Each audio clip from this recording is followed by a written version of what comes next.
오늘 우리에게 주시는 하나님의 귀한 말씀은 사도행전 10장입니다. 사도행전 10장 9절에서 16절까지의 말씀, 사도행전 10장 9절에서 16절까지의 말씀, 우리 돌아가면서 한 절씩 읽도록 하겠습니다.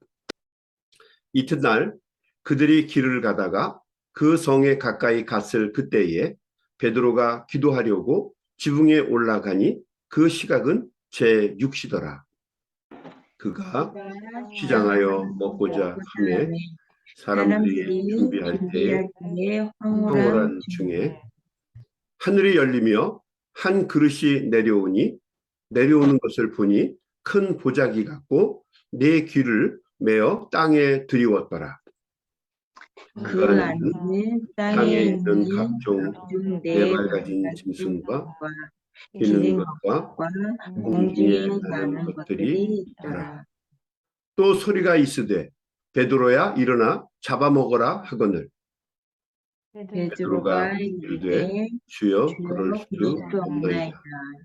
속되고 깨끗하지 아니한 것을 내가 결코 먹지 아니하였나이다. 근데 또 두 번째 소리가 있으되 하나님께서 깨끗하게 하신 것을 내가 속되다 하지 말라 하더라. 이런 일이 3번 있은 후 그 그릇이 곧 하늘로 올려져 가니라. 아멘. 아멘. 자기 중심의 생각이나 입장에 치우쳐서 공평하지 못한 판단을 하면서 살게 되면 남의 말이나 생각을 전혀 알 수 없게 됩니다. 나중에는 자기 생각이나 행동이 무조건 절대적으로 옳다고 하는 오류에 빠지게 되죠. 우리는 이것을 편견이라고 부릅니다. 편견은 우리의 신앙을 망가뜨리는 대표적인 덕목 중에 하나입니다. 편견은 나의 작은 생각이나 경험 속에 위대하신 하나님을 가둬버리거나 제한시키는 실수와 죄를 범하게 만듭니다. 편견은 자신을 하나님의 자리에 올려놓는 교만의 뿌리입니다. 자기를 절대화하는 죄를 범하는 것이죠. 편견에 사로잡힌 사람은 반드시 오만하고 다른 사람의 말을 듣지도 않고 그리고 무엇보다도 하나님의 말씀도 듣지 않습니다. 성경도 자기가 원하는 방식으로 해석해 버립니다. 오늘 우리가 읽은 본문의 말씀은 사도 베드로의 편견에 관한 말씀입니다. 좀 더 정확하게 말하면 이것은 베드로를 예로 들어서 보여준 당시 1세기 기독교인들의 편견을 보여주는 말씀입니다. 베드로 같은 훌륭한 사도도 자신의 편견에 사로잡혀 살았다는 것이 참으로 놀라울 따름입니다. 초대교회는 예수님의 지상명령, 그게 뭐죠? 너희에게 성령이 임하시면 너희가 권능을 받고 예루살렘과 온 유대와 사마리아와 땅끝까지 이르러 내 증인이 되라. 이게 예수님의 지상명령 아닙니까?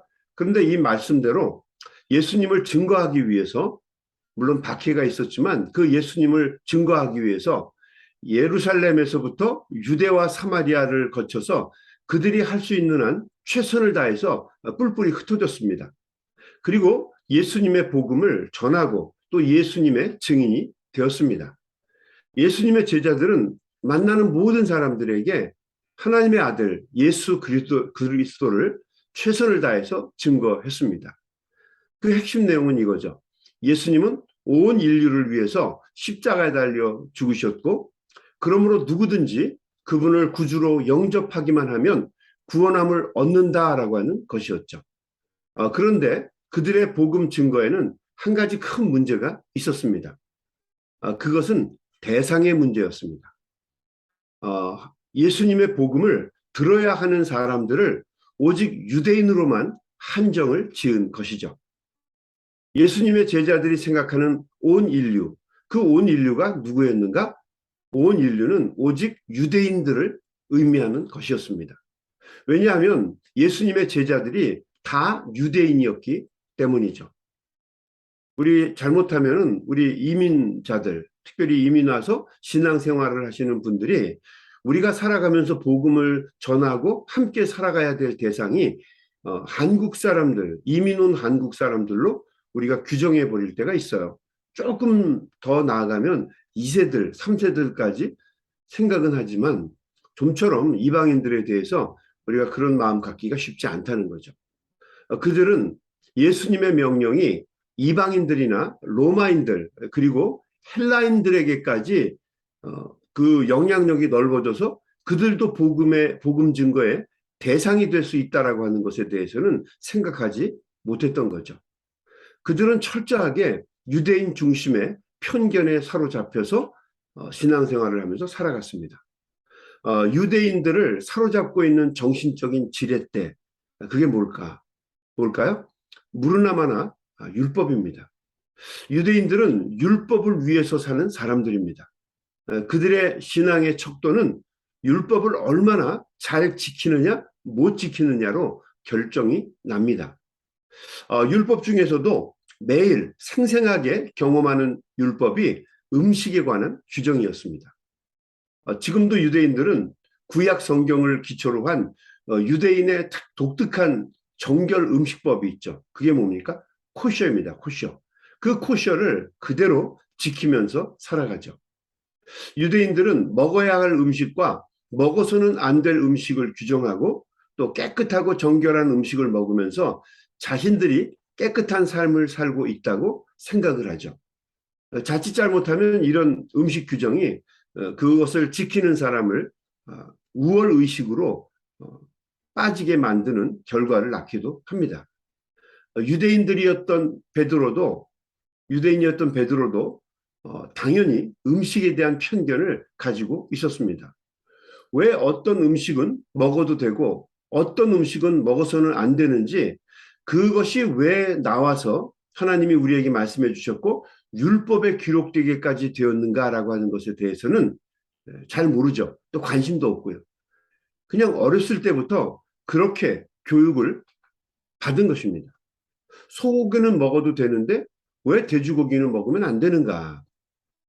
붕어는 먹어도 되는데 왜 가물치나 메기와 같은 장어와 같은 것은 먹으면 안 되는지, 그 원인이나 이유에 대해서는 생각해 본 적이 없죠.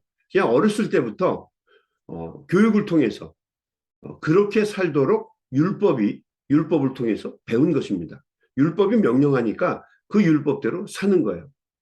음식 규정에는 여러 가지 이유가 있지만 그 대표적인 이유를 생각해 보면, 첫째는 비늘이 없는 물고기나 돼지고기들은 지방도 많고 또 빨리 상하는 특성들이 있죠.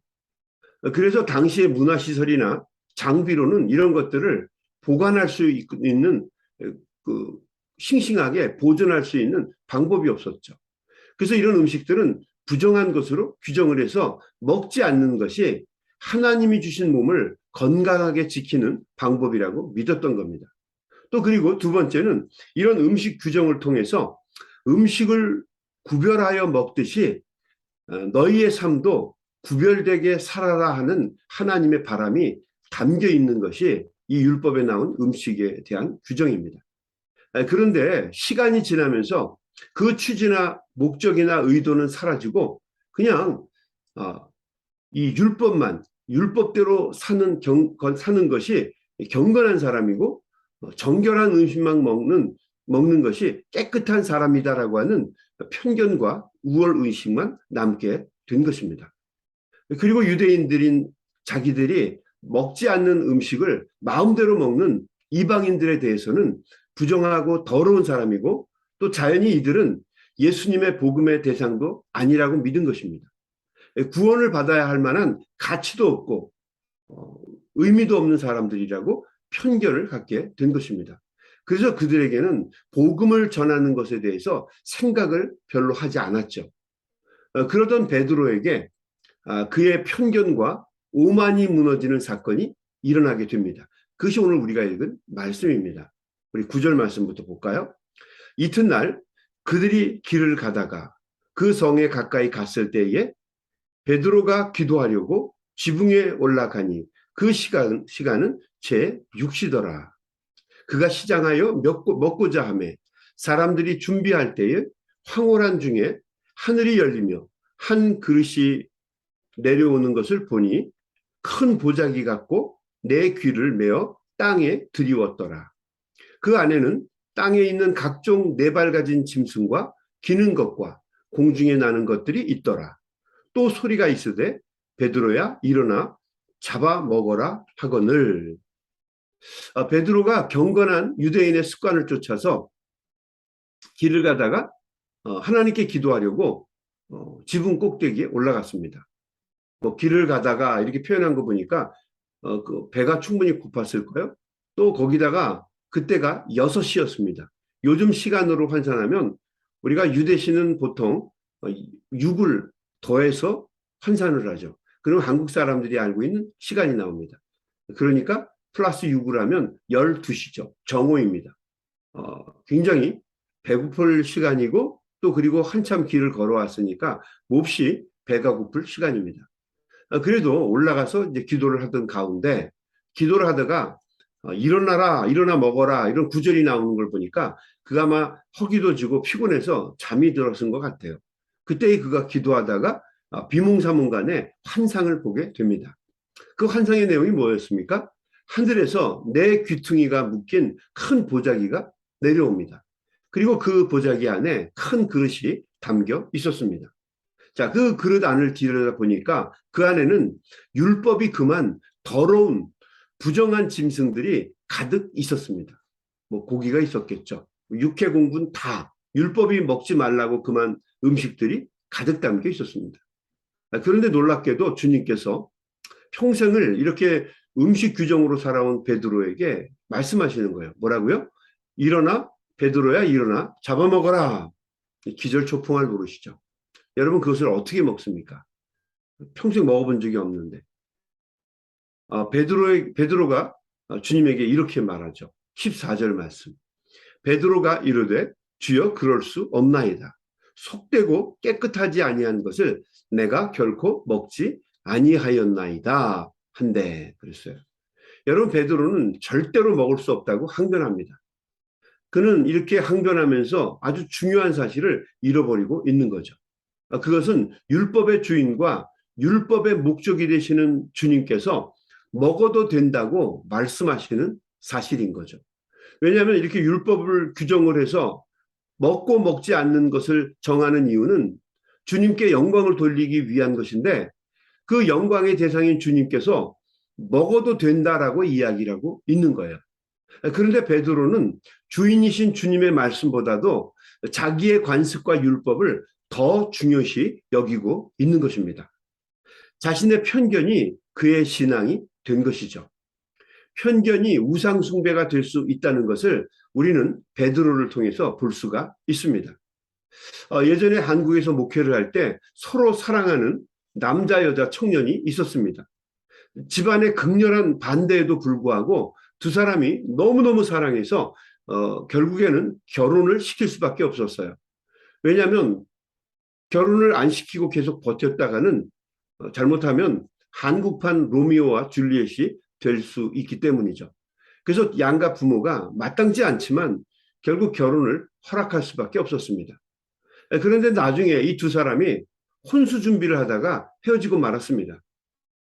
왜 헤어졌냐면 그까지 혼수 때문에. 여러분 요즘에는 혼수 별로 하지도 않습니다. 대단하게 생각하지도 않아요. 그냥 지나가는 것에 불과했죠. 세월이 좀 많이 바뀐 거죠. 그런데 그 별것도 아닌 어쩌면 사랑이 가장 중요한 결혼인데 그 혼수 준비하다가 두 사람이 결국에는 다투고 부모님들이 옳았어 이렇게 얘기하면서 헤어지게 된 것입니다. 혼수나 여러 가지 절차는 두 사람이 결혼하기 위해서 그냥 지나가는 과정에 불과한 것인데 그 애틋한 사랑을 혼수 때문에 깬 것입니다. 율법은 주님을 잘 섬기기 위해서 있는 것인데 율법의 주인이 하라고 하는데도 불구하고 율법이 금하고 있기 때문에 주인더러 할 수 없다고 베드로가 지금 말하고 있는 것입니다. 똑같은 거죠. 제가 우리 집사람에게 여보 오늘 우리 칼국수 먹을까? 그렇게 얘기했는데 저희 집사람이 앞집에 박씨 아저씨가 칼국수를 싫어해서 먹지 않는 것이 좋다라고 이야기하는 것과 똑같은 겁니다. 한심한 거죠. 우리 집사람이 그랬던 얘기가 아니에요. 네. 주님이 베드로에게 이렇게 말씀하십니다. 15절 말씀. 또 두 번째 소리가 있으되 하나님께서 깨끗하게 하시는 것을 내가 속되다 하지 말라 하더라. 하나님이 깨끗하다라고 말하신 것, 깨끗하니까 먹어라라고 말하신 것을 내가 함부로 건방지게 속되다라고 말할 수 없다라고 하는 이야기죠.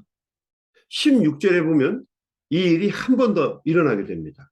이런 일이 3번 있은 후 그 그릇이 곧 하나님께로 올려져 가니라. 한 번 더, 3번에 걸쳐서 주님께서 먹어라라고 이야기를 한 거죠. 근데 베드로가 끝까지 거부를 한 것입니다.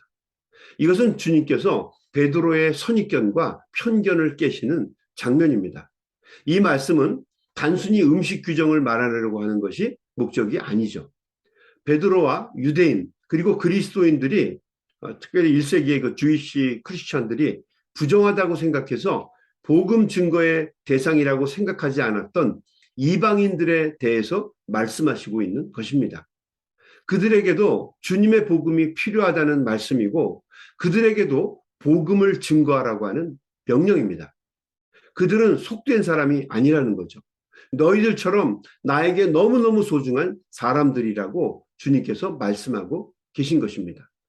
그들도 구원의 대상이라고 선언하신 거죠. 여러분, 이 사건은 사도행전에 나오는 그 여러 가지 이야기들 중에서 가장 중요한 이야기 중에 하나입니다. 그 이유는 이 사건 이후에 베드로는 자신의 편견과 선입견을 깨고 로마 백부장이었던 이방인 고넬료의 집에 가서 신약성경 최초로 이방인들에게 복음을 증거하는데 이것이 기독교의 역사를 바꾸게 되죠. 유대인에게서 이방인으로 그 신앙의 축을 바꾸는 역사적인 사건이 됩니다. 성경에는 많은 편견들이 등장합니다. 뭐 대표적인 게 율법에 관한 거겠죠. 율법이 뭐라고 하더냐. 율법은 그렇게 말하지 않았다라고 하는 율법에 사로잡히는 편견. 또 사람들은 이런 편견도 있었어요. 가버나움에 뭐 선한 게 나겠느냐. 근데 여러분 아무 선한 것이 날 수 없다고 얘기한 가버나움에서 예수님이 나셨습니다. 우리의 구주이시고 우리의 인생의 주인이신 주님이 가버나움을 통해서 오셨어요. 요즘에는 모든 편견들이 무너지고 깨지는 시대입니다. 이런 시대일수록 주님의 뜻을 잘 분별해서 깨어야 할 것은 깨고 지켜야 할 것은 최선을 다해서 지키는 지혜와 용기가 절대적으로 필요한 때입니다. 여러분, 오늘 아침 예배를 통해서 여러분에게 참 감사하는 것은 지난 한 해 동안 불가능해 보일 것이라고 생각했던 일들을 일반인들의 상식이나 편견을 깨고 잘 감당하시고 또 우리의 믿음과 사명을 잘 지켜주신 우리 소명교회 성도님들에게 감사드립니다. 여러분 감사하고 사랑합니다. 우리가 이제 앞으로 애틀란타에서 만들어가는 길들이 뭐 과거에도 그랬지만 이제 앞으로도 계속해서 모든 믿는 사람들을 위한 길이 될 것이고 이정표가 될 것입니다. 우리가 밟는 그 길이 많은 교회와 그리스도인들과 다음 세대의 그리스도인들이 따라오게 될 이정표가 반드시 될 것입니다. 여러분 힘내셔서 용기 내셔서 우리에게 주어진 사명을 끝까지 잘 감당할 수 있게 되기를 바랍니다. 오늘도 만나는 모든 사람들에게 놀라움과 감동을 주는 복된 하루가 되시기를 주님의 이름으로 간절히 축원합니다. 아멘. 우리 한번 같이 기도하겠습니다. 하나님 아버지 감사합니다. 오늘도 귀한 말씀을 통해서 많은 깨달음과 배움을 갖습니다. 우리가 자칫 잘못하면 우리의 편견이나 선입견에 사로잡혀서 주님의 뜻을 잃어버릴 때가 많이 있습니다. 주님 우리에게 지혜와 명철을 주시고 용기와 결단력을 주시어서 하나님의 것을 하나님의 것으로 지킬 수 있게 하시고 또한 우리의 선입견에 사로잡혀서 자칫 우리가 놓쳐버릴 수 있는 것들을 놓치지 않도록 하나님 우리에게 지혜를 더하여 주옵소서. 오늘도 이 아침에 간절한 마음으로 기도할 때에 우리 사랑하는 귀한 종들의 기도가 하나님의 전에 상달되게 해주시고 하나님의 보좌를 움직이는 귀하고 복된 시간이 될 수 있도록 우리의 입술과 마음과 생각을 주장하시고 인도하여 주시옵소서. 예수님의 이름으로 간절히 기도드리옵나이다. 아멘. 우리 다 같이 합심해서 통성으로 기도하면서 세상으로 나아가겠습니다. 우리 소리내서 기도합니다.